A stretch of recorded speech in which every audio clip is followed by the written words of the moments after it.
High beautiful people, म तपाईँहरूको दिया र आज मेरो छोटो मिठो ब्लगमा तपाईँहरूलाई स्वागत छ। आज म जाँदैछु एकजना स्पेसल मान्छेलाई भेट्नको लागि। अनि त्यो स्पेसल मान्छेहरू कोही नभएर तपाईँ हाम्रै सबैजनाको स्पेसल प्यारो मान्छे हुनुहुन्छ, जेरी लिम्बू। हामी चाहिँ अब ह्यान्डचेक स्यान्डचेक गरेर जेरीको घर जाँदैछौँ। आजको भिडियो चाहिँ उहाँकै घरतिर अनि उहाँकै लोकेसनतिर छ। अनि म चाहिँ मक्ख परिरहेको छु उहाँको स्कुटीमा बसेर घर जान पाउँदाखेरि। जसको भिडियो हेरेर मेरो लकडाउन भिडियो आज म उसैको घरमा भिडियो सुट गर्न आएको छु भन्दा आफैलाई विश्वास लागिरहेको थिएन। त्यही भएर अलमल्ल परेर एकछिन घरलाई निहालेर हेरेँ। यति धेरै खुसी छु म। अनि त्यसपछि चाहिँ हामी खानातिर लाग्यो।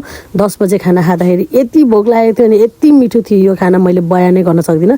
र हतार हामी खानासाना खाएर सुटको लागि चाहिँ रेडी हुँदैछौँ। र आजको हाम्रो लुक चाहिँ 19s वाला थियो, त्यसैले हाम्रो कपाल चाहिँ यस्तो बाङ्गो छ। अनि त्यसपछि चाहिँ हामी सुटिङतर्फ लाग्यौँ।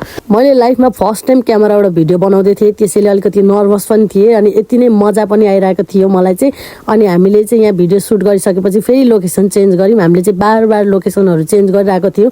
अनि लोकेसन चेन्ज गर्दै भिडियो बनाउन त यति मजा आइरहेको थियो। प्लस उहाँले मलाई यसरी गर्नु भनेर गाइड गरिराख्दाखेरि नि यति रमाइलो भयो कि दिन गएको थाहा नै भएन। अनि त्यसपछि हामीले चाहिँ यो रुममा आएर सुट गऱ्यौँ। यतिखेर चाहिँ उहाँले मलाई के भनिराख्नु भएको थियो भने एकदम मजा आइरहेछ तिमीसँग काम गर्नको लागि भनिराख्नु भएको थियो। अनि मलाई यति प्राउड फिल भइरहेको थियो होइन। त्यसपछि हामी फेरि स्कुटीमा चढेर नयाँ लोकेसनको लागि गयौँ।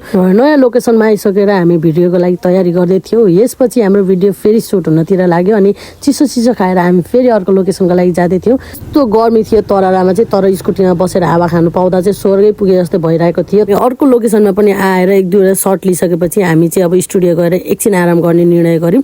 र एकछिन बसिसकेपछि चाहिँ हामी फेरि अर्को लोकेसनमा गयौँ र यहाँ पनि सुट रहेको थियो। यहाँ मेरो सुट नभए पनि जेरी र अर्को भाइको सुट रहेको थियो। अनि यति मजा आइरहेको थियो। उहाँहरू नाच्दै हुनुहुन्थ्यो तर हामी नै आफै नाचे जस्तै भइरहेको थियो। र चाहिँ बिहानदेखि सुट भइरहेको थियो, त्यसैले सबैलाई भोक लागेर चाहिँ तिनिक्क भइरहेको थियौँ र सबैजना चाहिँ खाजा खानातिर लाग्यौँ। र मैले चाहिँ मेरो ब्यागहरू पनि रेडी गरेँ र यहाँबाट चाहिँ हामी लाग्यौँ खाजा खानातिर। यो खाजा चाहिँ यति मिठो थियो कि मैले चाहिँ गम खाएँ। अनि म यो खाजा खाइसकेपछि धरान जानुपर्ने थियो, तर त्यतिकैमा जेरी लिम्बूले चाहिँ मलाई यस्तो भन्नुभयो। थ्याङ्क यू सो मच दिया आइदिनु भएकोमा है। Such a pleasure to screen share with you. धेरै माया आज हामी गर्नुपर्छ। You are so hard working. धेरै माया ल।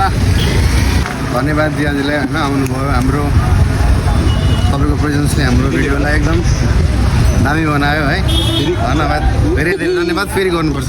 यति सुनिसकेपछि त म मक्खै भएँ र सबैजनालाई बाई बाई टाटा गरेर म चाहिँ आफ्नो गन्तव्यतिर लागेँ। र आजको दिन चाहिँ मेरो एकदमै बबाल अनि मिठो गयो। तपाईँहरूको चाहिँ कस्तो भयो कमेन्ट गर्न नबिर्सिनु होला साथीहरू। अनि यति भन्दै आजको मिनी ब्लग पनि यही सकिन्छ। Thank you for watching. Keep loving me, keep supporting me. Love you all. Bye by.